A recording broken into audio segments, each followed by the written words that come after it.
All right, folks, welcome back to Mike and Maurice's Mind Escape. We have episode number 111 today. We're going to be talking about strange encounters and weird experiences. You can check us out at patreon.com/Mike and Maurice. For just $2 a month, you'll get exclusive access to interviews and videos and content you can't find on our YouTube channels and podcasts. Also, you can visit us at mikeandmauricemindescape.com. That's our website. Check it out. And we're on all social media platforms. If you're watching this video, please subscribe and hit the like button. And if you're listening on audio, please subscribe to our audio channels and leave us a nice little review. We appreciate that. What's going on? Yellow. It must be Groundhog's Day. We're back. It's just going to keep going on and on and on. No, I mean, so this is our second episode live today, which I don't know if we done that. We might have done it once or twice, but we didn't get to any earlier this week. I had too much stuff going on. I know you were busy and weren't feeling well also, so we wanted to get a couple in regardless, and here we are. Today we're going to be talking about the weirdest things that have happened to us, and is there an explanation for it? What do we think happened? That kind. And I love how you're trying to conjure up things in my own life. It's like I was asking because I'm telling you, man. This guy's like nothing that weird's ever happened to me, and I. Well, I've told my stories on here before, but we'll get to those in a minute here. No, we won't. No, but yes. You might not want. For sure, though, weird things have happened to me for sure that I can't explain, and I consider myself. I haven't seen anything crazy in terms of like a UFO or something, like that. That's like a physical thing or something along those lines. But definitely, I've had a lot of weird experiences around altered states of consciousness. So why don't we start with you, though? What's the weirdest thing, since you don't have that many things, what's the weirdest thing that's happened to you? Man, now I'm second guessing myself. But Ooh. Actually, when I was a kid, I used to be able to predict what episode of Fresh Prince was coming on that day. That's your superpower. It was so weird because it was like a subconscious thing where I'd be walking around and something would pop into my head.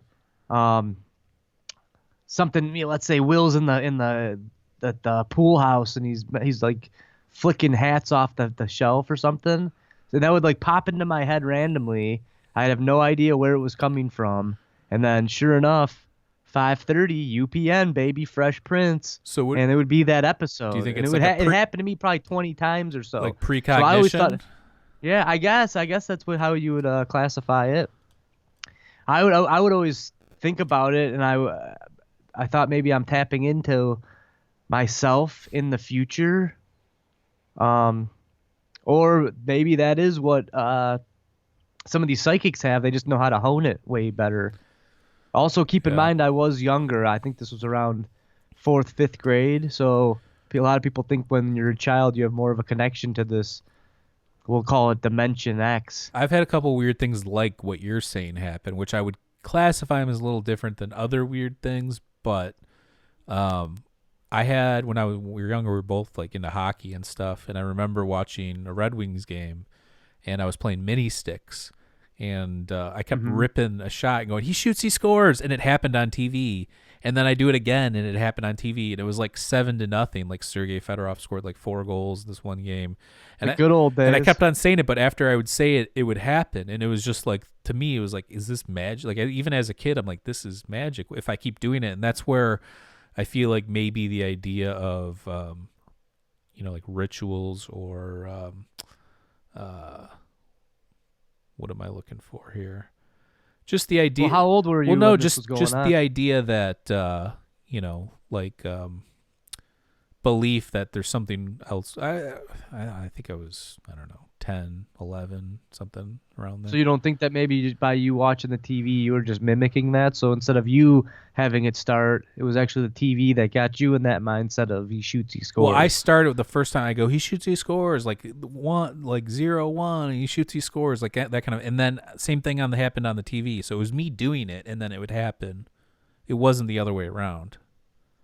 God, that brings back the feeling of, I remember when we used to come over to your house on Hampton, the first house on Hampton.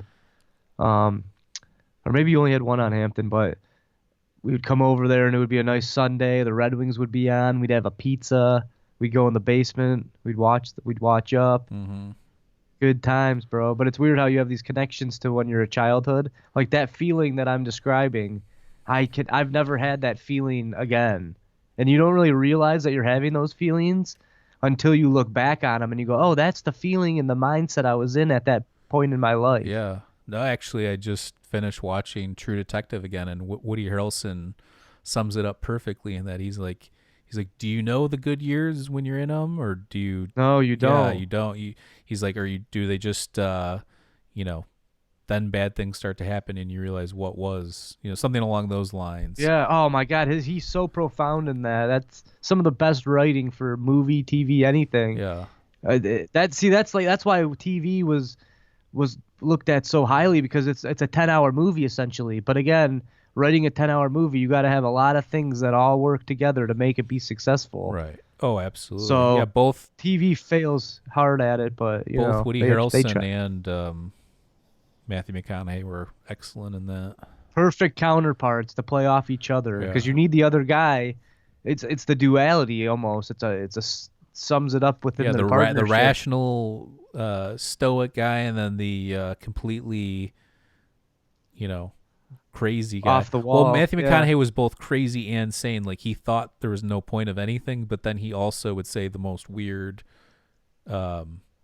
off the cryptic and like mystical, type, way of wording things, that kind of stuff. So But that show is so rooted in reality, plus all the feelings that he had. Anyone could connect to that because he lost his daughter. right. And then that'll if let's say you're a hardcore any religion and you believe everything happens for a reason or there's a master plan or God's watching out for me or whatever, and then you lose a child, that's gonna shatter your whole belief system. And they played that up perfectly in that show Yeah. until the end where I think he kind of sees that maybe there is something more. So that's why I liked it so much. It leaves it open ended. Yeah. They should have used them and gone further into the whole story and gone up the chain The of ladder. yeah, and Yeah. done it that way. I thought that could have been probably one of the best series of all time if they did that, but Well, we know it's fell off the track since Yeah. then. But what are you gonna do when you make the first season? The other thing is that guy had his whole life to write that first season. So, when you first make your first movie, the whole thing everything you've ever been working on is that movie, and you're gonna make it as best as you can as far as the script's concerned. Then HBO picks you up. You gotta write something quick. right. Well, good luck, buddy. Yeah, and that was a problem. You write a masterpiece and then you're expected to follow it up with another masterpiece, and that's easier said than done. Obviously, we're artistic people, and there's plenty of times where Sophomore slump. I followed something up with complete poop. So But so let's get some mystical experiences on the table here. well, it doesn't even have to be, but yeah, that's kind of. But so yours was predicting Fresh Prince at an early age. If I'm getting Yes. So Now write it and put it in the description of the video. So precognition though is kind of what you're. That's kind of what you're saying, that when you were younger, you were more. You were more tuned in or something along those lines. Where could it be that they were just in the same rotation or something like that, and you knew the order or something like that, so you were able to predict? I thought I'm about not trying to that, play but the devil's whole- advocate. I'm just asking. Right, but the whole idea would pop into my head randomly. Like I'd be at the store and a thing of salt would fall off, and I would remember, oh, in this episode the salt falls off. Then that episode would be on. I don't think that's the order of things. Yeah. That's how I remember it. Again, like you were saying in the episode before this, we perceive things the way we want to perceive them or the way we do perceive them. Yeah. So is that reality or not? I don't know. Yeah. And I think that when you start to analyze things, I think people that have weird experiences, they probably have analyzed them, but they go more with what they don't know than what they do know when they analyze it, if that makes sense. So I think that if people approach, I think there would be more explanations for things, but I do think that there still are weird things at the root of a lot of these that we just don't understand, whether it be beyond our comprehension or whatever the case may be with that. But I do think that there's something at the root of all the weirdness that we can't fathom at this point with our idea of what consciousness is and stuff. What else? You had another, I think you might have mentioned on another episode, but the light flickering incident, is that the only other weird? Yeah, one of my really close friends passed away, and we would always hang out in the basement and stuff. And I actually I think he left some clothes at my house, and I have them in my basement, like ready to be washed. And then I just never cleaned them, and they're just hanging up. So these clothes are right by the light. And then I was playing some music down there, really thinking about him for some, it was close actually to his death. I was really thinking about him. I had him on the brain. And then I was playing a song that got to a point where it was pretty sentimental, and the light actually started flickering.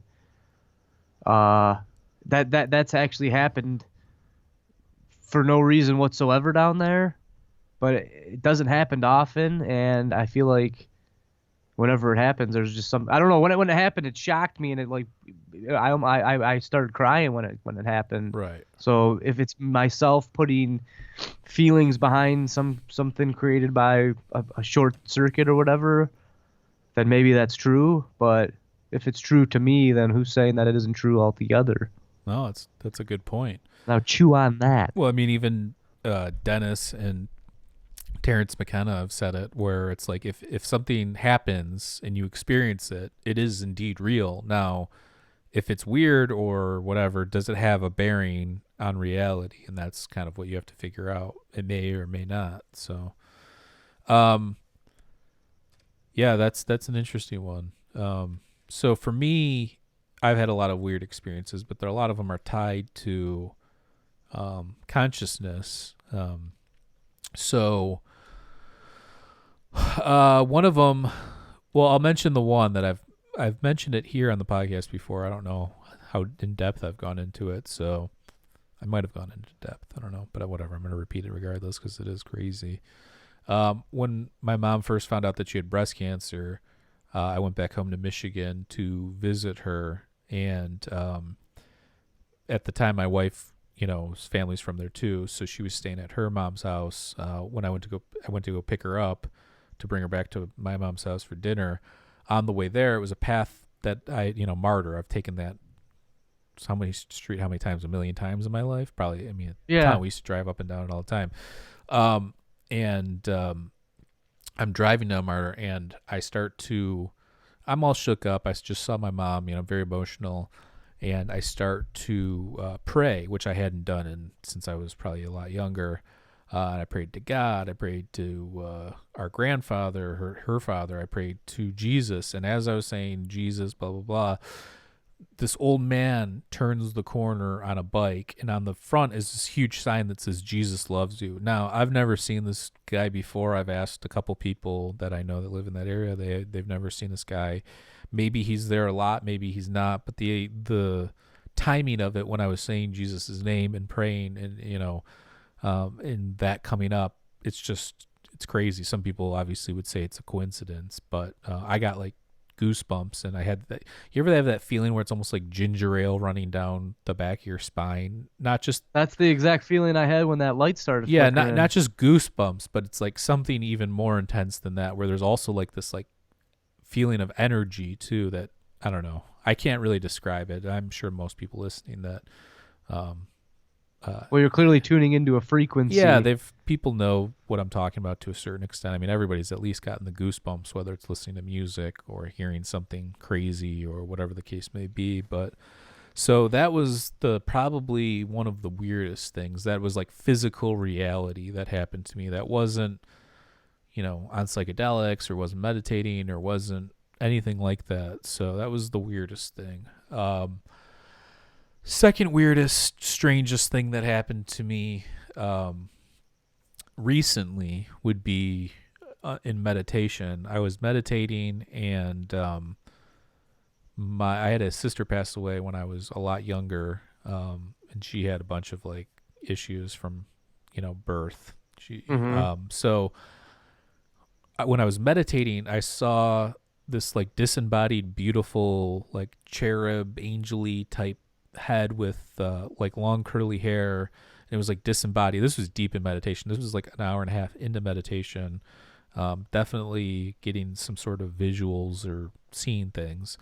And then like over to my right, I pick up this sense of this disembodied head. It was just like floating around. And so I didn't even put two and two together, but later a picture had popped up of my sister that passed away on like social media. And I got this feeling that that was her, like all like not having any like issues that she had, and like you know, genetic defects, that kind of a thing. And it was just her as like a whole being or whatever. So that was kind of and again, I got a weird feeling during that too. And I'm not like this, like, oh, I pray, and you know, I'm not that type of a person. So for these things to kind of happen like that are pretty interesting to me. And again, I'm fully open to the idea that these were just this was just my brain, subconscious version of her. or my brain putting together things, or whatever the case may be. So I'm definitely open to that. I'm not saying, but these are just the weirdest things that have happened to me. Yeah. So that was that one. I would say I think these weird things always, they have a feeling attached to them, right? Whether it be a UFO, or you could argue that having some very vivid dreams could be one of these weird experiences, especially if it was a lucid dream, vivid dreams, you know, all those, yeah, for sure. I guess another one, and we'll talk about this. I want to do an episode where we talk about our, you know, best trip reports, and I would put this one in there. But so the first time I ate mushrooms, psilocybin. Do you remember that when I stayed at your house that one night? Yeah. Okay. That's when you saw the grouper on the floor. Okay, so this is super weird. So we were in high school. I think we were at my cousin Rob's girlfriend's house. It was like around New Year's. I don't know if it was New Year's, but we were like checking in with the fish updates on Twitter on what fish was playing. And I remember that. And we were watching movies and stuff like that too. I think it was at Katie's house. And I ate 2 grams. Nothing was happening for like a long time. Like we were there for what, a couple hours? Nothing happened. And then all of a sudden, when we get in Matt's car, I remember Matt drove us back to your house. Mambro. Yeah. He, looking out of the back of, he had that red, was a Pontiac or something like that. I remember looking out of the back of his car, and the car behind us was like the size of a micro machine. I go, what the hell is going on right now? Because I thought that those mushrooms were bunk or weren't working or whatever, because it had been 2 hours. And then all of a sudden, like when we left, these things kick in. And then by the time we get to your house, you're like about to pass out, and I'm just starting this journey. So I look over at you, and you're like already sleeping, and you have like your blanket over you, and I look at your blanket, and it's just this big fish's like face comes off the blanket. This like group, I would say it looked like a grouper. Now it was a panfish. Now I don't again, know which this one. is obviously, you know, under the influence of psychedelics. This is just weird stuff happening. This is my first time tripping, and so then at the time I don't smoke cigarettes, but back then I used to dabble once in a while, and I remember smoking one of those Turkish flavored ones. You know, they used to come in those like tins, the Turkish Delights, I think they might have been called. Oh, they were a delight, all right. And they had like different flavors. I think it was like coffee flavored or something like that. But I remember smoking it, and then I remember looking at the tip, you know, like where the cherry is, and it looked like the head of like a little face. You know, like what's that skateboard company where it's like a flame? It looked like that, but more. I want to say something with an S, split, or I don't remember. But it looked like that. It looked like a little face in like a flame. You know, almost like a little, not devil face because devils have horns and stuff, but just like a little. I don't even know how to explain it, but that was super weird, and that whole experience kind of changed my whole perception of what reality could be, in the sense that I know I'm under the influence of psychedelics. I know that that's what these things do. They cause Spitfire. Spitfire. There you go. They cause hallucinations, but at the same time, this was opening up a door of weirdness to me that I was more perceptive to things, later on in my life. So that was one of the weirder ones for sure. I'm trying to think. If you go to the episode Psychedelics and the Truman Show Effect episode we did 2 episodes ago with Jack, and in there I talk about one of my MDMA experiences with jellyfish and stuff like that. So yeah, which apparently are somewhat common. Yeah, so definitely check out that. That's one of them. I don't want to repeat it because that's fine. Put the link in above here. We just talked about it. And then, so when it comes to these things, again, a lot of them have to do with altered states of mind. I've never had, besides the first story I told, or the first 2 stories I told, I don't think I've had anything that wasn't related to meditation or psychedelics or anything like that. But there's a weird state of mind when you're like in the dark alone, or you feel like you're scared. I feel like your mind is more geared towards I don't even know how to explain it, but we've mentioned the experience. Well, I've talked about it before, that idea that you're running up the stairs in the dark when you're a kid, and you feel like something's chasing you. And I'm not saying the dragon's dead. I don't really get that feeling now, but when you're alone in the dark, like sometimes if I walk out to my kitchen in the middle of the night and get some water or something, I have like skylights and I look out. I just sometimes I think to myself, like, what if I did see something weird? Like, what would I do? I don't know. Right. I think something like that. But so you've never had anything where something like just insane happened in front of you, like not even in a normal state of mind? You could have been on psychedelics. You could have. I find that shocking that you of all people only have Fresh Prince and and a light flicker. Yeah, again, my mom's had more experiences than I have. Well, yeah, we've talked about that on the episode we did on like ghosts or whatever. When she at the up at Harson's Island. Yeah, Harson's Island. Which weird shit happens up there? Is that? Yeah, I know, it's crazy. Is that where Rob jumped out the window for no reason? Yeah. That's crazy. Maybe again, I wish I had more stories, but I'm not gonna sit here and make up a celebrity ghost story. I don't want you to make up. I was just curious because no, I hear you. A lot of people, even scientific, like Michael Shermer, who's a skeptic by trade, has had weird experiences that can't be explained. With that story about the radio that he fixed for his wife that wasn't working, and then on their wedding day, her dad that had passed, their song was playing. Stuff like that, like a weird, just completely weird, stuff that you can't explain. For me, again, I think the psychedelic aspect is important because it opened up my eyes of like what could be, or maybe there's more. The Melchizedek thing's weird. When we were camping, you kept yelling that thing, and then I had that experience in that tent later that night. I felt like that was more extraterrestrial or ultra-terrestrial or whatever in nature, in the sense that I definitely was under the influence, but I was definitely feeling something there. And the fact that maybe it was the fact that you were mentioning it so many times or yelling it. Yeah, that's definitely a possibility. That it gets in your mind, kind of a thing. And so this is what I've been trying to balance. Are all these weird things and synchronicities and weird experiences and whatever they may be, are they that, or are they products of our own imagination and consciousness? And again, you mentioned experience. So even if they are products, does that even matter?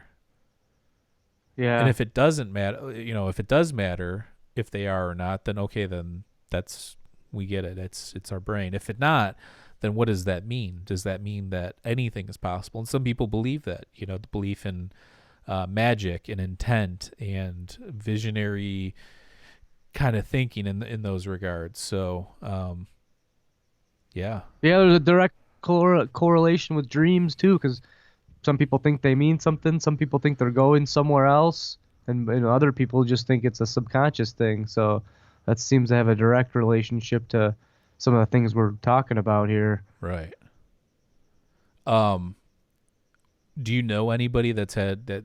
Can you think of anything that you have been around? Like, I know your sister's had that weird UFO experience, but is there anything else that you know, like, that's been directly, whether a family member, somebody that's been directly affected by this, or? I think everybody's has some kind of strange story. That's why I'm surprised that I'm one of the lamer ones. But yeah, like my mom's seen a ghost. My sister said she has an experience with some alien thing.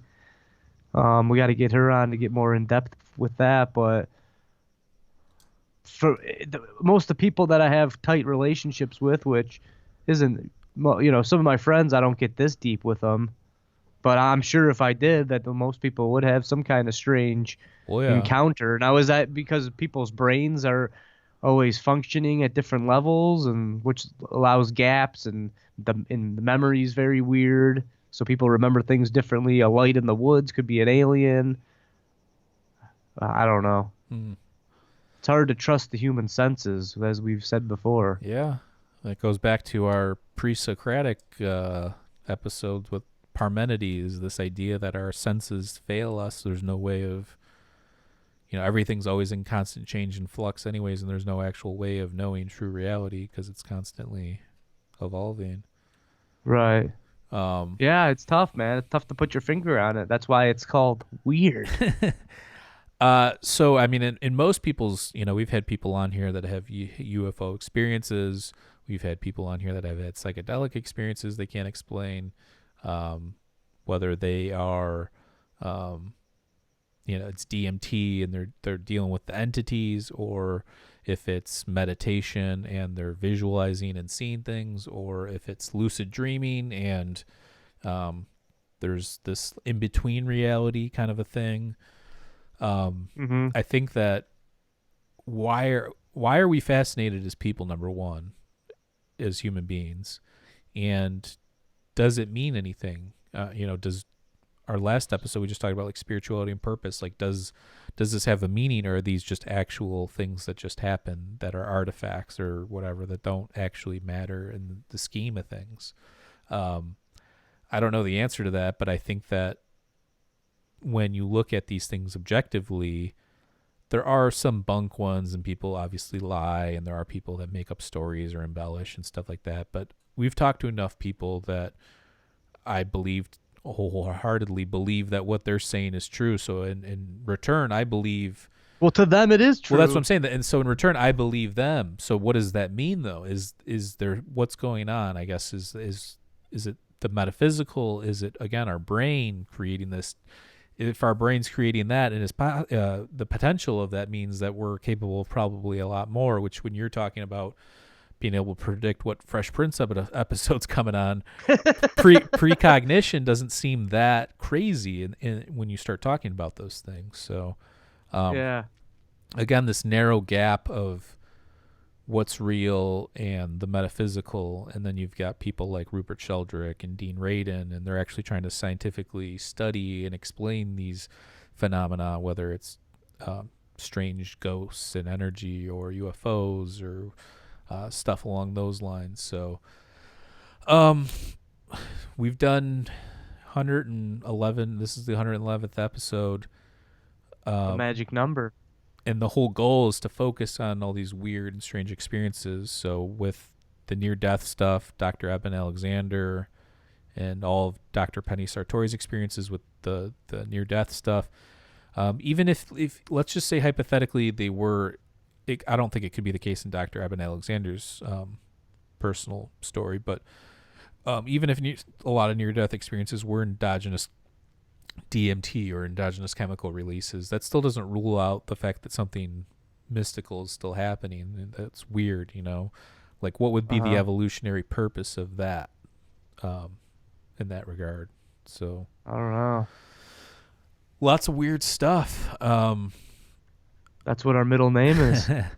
I want to weird. I want to know how we got here, though. I think about that too. Like, we I started, don't think you're gonna know, but we bro. started off the episode with like this idea of like superstition, right? Like this, I'm going to shoot a hockey puck, and I'm going to go shoot the scores and it goes in, or you're going to predict, Fresh Prince or whatever. Now, Uh-huh. is like religion or these ideas or believing in something bigger, is that superstition? There's, because we're putting labels on things that we can't explain and saying that this could be the possible explanation. So therefore, we're going to keep doing these things, or whatever the case may be. In sports, superstitions, wearing the same sock, or yelling the same thing, or whatever the case may be, having your favorite spot on the couch while you watch a game. You do these things because you believe it'll have some sort of effect. I'd like to see. We've talked about the tests that they've done to see if people can or know if somebody's staring at them. It would be interesting to see the effects if somebody with the superstitions and stuff like that with sports. It probably has no effect. Yeah, I don't think that. But that would be hard. I think that would be a lot harder to quantify too, because superstitions are kind of personal in a way too, and what you could just talk to people and see what percentage of people are superstitious and then go about it that way. I think humans love to have the thought that they have the control over a sporting event by them wearing the right jersey or something. I think we like pumping ourselves up with power, but so you think that that's so then why wouldn't that translate into what we're talking about then too? So, but in a way that's kind of opposite, maybe it does. because it's saying that when you have one of these experiences, it would suggest that we don't have the power. So is it that we want the power or we don't want the power? I guess. Do you know what I'm saying? So like this idea that you just saw a UFO, whether it was an actual UFO or a plane, or let's say it was an extraterrestrial, then that's you kind of imagining that there is something bigger or greater than you. So you're saying we want the power, but we create these things like God and gods and yeah, that's interesting, man. It's like we want the power because we want to be a part of the game in some regard, but then when bad stuff starts happening, we don't want the power. We want someone else to worry about it. Yeah. That's pretty interesting. I've never thought that, but And then I've mentioned this before too. Let's say that, so there's all those military videos, the Go Fast, the Gimbal video, and the Tic Tac videos, and then you have David Fravor's accounts and all these pilots' accounts. They're trained. They know what they're seeing. There's no possible way it could be anything that they know of or what they know that we have. So it's either some super, top secret thing that we've invented or another country's invented, or it is something anomalous that comes from a different planet or dimension or whatever the case may be. So that we know that's happening now. Are we going to get answers? Who knows? It's you have To the Stars Academy, you have Dr. Stephen Greer, you have all these independent ufologists, and then you've got like the David Fravors and the people involved with the military and their experiences. So you've got a lot of stuff going on right now. It'll be interesting to see what comes out of it. A lot of people think that it's us, and this is all just part of this back and forth game with the military and the government and stuff, and then there's a lot of questions that arise if it is us. So there's right. And then you have researchers like Dr. Michael Masters that we've had on in his book Identified Flying Object that literally thinks that they are us, that they're time travelers from the future coming back for whatever reason. So there's that theory as well. Yeah, that's crazy. And we've talked about that. I've thought about that for sure in the past. I know Joe Rogan likes to talk about that too. He's like this idea that we're getting less hair and smaller, bigger brains. Yeah, it kind of fits the mold of how we are evolving. Exactly. So, it's a crazy thought, but there's definitely some truth to it. Right. Or some truth to the ideas. Right. So, and then the other thing that I think that I've had happen, again, in an altered state was meditation. This one was a lucid dream. I started to meditate, and then I fell asleep, and then I woke up, and then I fell back asleep, and then that's when this happened, which was I'm laying like paralyzed in like a red desert, and then there's like a UFO or saucer like hovering to my left, like a few hundred yards away. And that's, I don't know what it meant, but I would like couldn't move, and that thing was just hovering there. And it started like, again, I started off as meditation, fell asleep, woke back up, then fell back asleep. So I assume that this was a lucid dream state based on my other experiences. Yeah. What does that mean, though? I don't know. It could just be part of the dream. It could be in my mind. It could be the fact that I constantly think about these topics. It could be the fact that, Well, I think that has a lot to do with it for sure. the crazy end of it would be maybe I was, contacting or remote viewing this thing, or maybe it was Mars, maybe it was out west here where all that stuff happens in the desert. Who knows? I don't know. I like to keep an open mind. I'm not against. I like to hear all theories unless they're just like way out of the realm of possible. Like there's no way to quantify it, or I like to hear people. Well, it could be all in your head, but then again, the whole universe could be in your head in the first place. So, could be. what does that mean? Do do do. Yeah, I find it so hard to believe that you've only had two. I mean, and not that I've had so many either, and even the ones that I have had are not. It's not like I touched a UFO or a UFO that came down in my yard or something crazy like that, but I think it's interesting to think about for sure. But I do think it's crazy. Yeah, and I've been backpacking in some remote zones. Yeah, you've been backpacking. We've been camping for years together. You've never had anything happen on the camping trip that was like super weird? Nope, just antelope. And moose. I'll tell you what, this last year you were super weird and falling all over the place, pissing all over yourself, getting drunk as hell. Yeah. No, you didn't piss That's on yourself, exactly but I did hear you scurrying about through the forest. So like when you camp in like the camping space, it's a little bit cleared out. I heard this kid trampling through the poison ivy in the dark, all drunk, trying to find the toilet in the middle of the night. Yeah, I was disoriented. Oh, that was funny because I kept hearing you go, you're getting like whacked on bushes and stuff like that. Definitely wasn't my best self. I'm surprised you actually found your way there, number one, and found your way back. I think that's pretty. Well, I think I woke up. I think I was half asleep when it started, and then I came to. You used that. I got my facilities put together. Yeah, it was interesting. You used your Fresh Prince of Bel-Air cognition to get through the woods in the dark. Yeah, that was that episode where Carlton takes a dump. But yeah, I mean, I want to hear. I like hearing people's experiences though. So let's do that. Let's actually make this part of our show going forward, where at the end of every episode, whoever we're interviewing, let's ask them, what's the weirdest thing that's ever happened to them. And if might want to save those juicy tidbits for that Patreon though, which we have a couple. We have a couple of them on there, but let's make that. I have other things that we can do for that, but let's add this into the show because I want to hear even. I don't care who it is, the most rational person we have on to the most irrational. I want to hear that because I want to know, and then I want to, take that in and chew on that. Yeah. But yeah, that's all I got on this one. We just wanted to get all our weirdness out there, and then we'll add this into the show and make it part of the end of every show where we. Unless it's just the two of us. If it's somebody we're interviewing, we'll ask them what's the weirdest thing that's ever happened to them. Sounds good. Yeah, I like that 111. Oh, yeah. 111. It's a synchronicity. 1111.